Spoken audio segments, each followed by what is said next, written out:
صباح يوم الأربعاء الأول من حزيران يونيو عام 2005 أعلنت سلطات النظام السوري أن الجهات المختصة قد عثرت على جثة الشيخ معشوق الخزنوي في مدينة دير الزور شمال شرق سوريا بعد 3 أسابيع من اختطافه أثناء توجهه من مدينة القامشلي إلى دمشق لحضور اجتماع في مركز الدراسات الإسلامية بدمشق، فيما صرح مصدر مسؤول في وزارة الداخلية أن قوى الأمن ألقت القبض على عصابة مؤلفة من 5 أشخاص قاموا باختطاف الشيخ معشوق الخزنوي من مدينة دمشق بعد تخديره، ونقلوه إلى حلب ثم قتلوه ودفنوا جثته في مدينة دير الزور حسب زعم الرواية الرسمية. أثارت هذه الرواية غضبا في الشارع السوري نظرا لتناقضاتها الواضحة، فيما نقلت بعض الجهات الكردية عن طبيب سوري أنه شاهد الشيخ الخزنوي في مستشفى تشرين العسكري بدمشق وهو في حالة يرثى لها جراء تعرضه للتعذيب الشديد، قبل أن تطلب جهات حكومية من أسرته أن تتسلم جثته من مستشفى دير الزور. ولد محمد معشوق بن عز الدين الخزنوي في قرية تل معروف التابعة لمدينة القامشلي عام 1957، ودرس مبادئ العلوم الشرعية على يد مجموعة من أهل العلم، وفي مقدمتهم والده الشيخ عز الدين الذي كان شيخا من شيوخ الطريقة النقشبندية الصوفية. حصل الخزنوي على شهادة الثانوية العامة عام 1977، ثم قصد دمشق لينتسب إلى معهد إسعاف طلاب العلوم الشرعية في منطقة باب الجابية، والذي كان يعرف بمعهد الأمينية، فقبل في السنة الأخيرة لتميزه ونال شهادته عام 1978 بتقدير ممتاز، ما دفع بإدارة المعهد لترشيحه لاستكمال دراسته في الجامعة الإسلامية بالمدينة المنورة، حيث حصل على الإجازة في الشريعة الإسلامية عام 1984. بعد عودته عمل الشيخ معشوق الخزنوي في مجال الدعوة مدرسا وخطيبا في المساجد والمعاهد الشرعية في أكثر من منطقة في سوريا، قبل أن ينال درجة الماجستير في الدراسات الإسلامية عام 2001 عن أطروحته الأمن المعيشي في الإسلام، ثم الدكتوراه في أطروحته التقليد وأثره في الفتن المذهبية.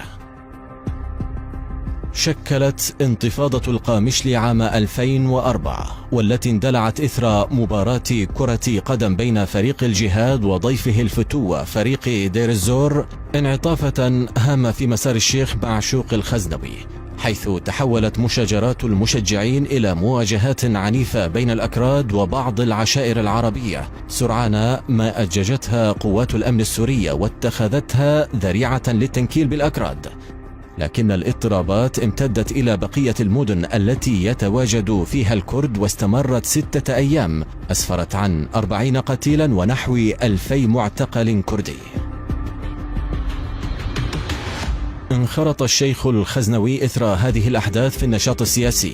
وسرعان ما تحول منزله إلى ملتقى لأعضاء السفارات الغربية مع قيادات الحركة الكردية لشرح قضية الشعب الكردي والاضطهاد والحرمان اللذين يعاني منهما،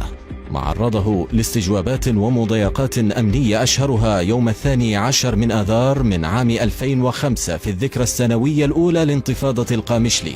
حيث احتجز منعا للمشاركة في حفل التأبين الذي أقامه حزب يكيتي الكردي بمشاركة حزب الشباب الكرد، وكان أخطر ما قام به الشيخ الخزنوي من وجهة نظر نظام الأسد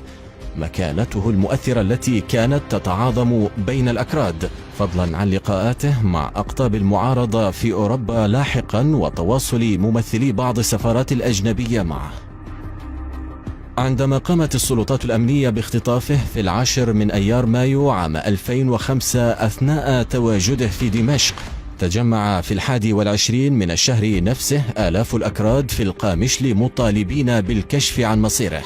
ما دفع وزير الداخلية غازي كنعان لنفي أن يكون الخزنوي معتقلا لدى السلطات الأمنية، قبل أن تقدم وزارته روايتها المزعومة حول اختطافه من دمشق وقتله في حلب ودفنه في دير الزور. نعت عشرات المنظمات الحقوقية العربية والكردية الشيخ الخزنوي، وقالت لجان إحياء المجتمع المدني في بيانها: يمثل الشهيد الخزنوي مثالا لرجل الدين المتنور والشجاع المتميز بعلمه ومعرفته وبشخصيته الإنسانية، وهي مزايا عرفتها اللجان عن الشهيد مباشرة ومن خلال سيرته وكتاباته وأقواله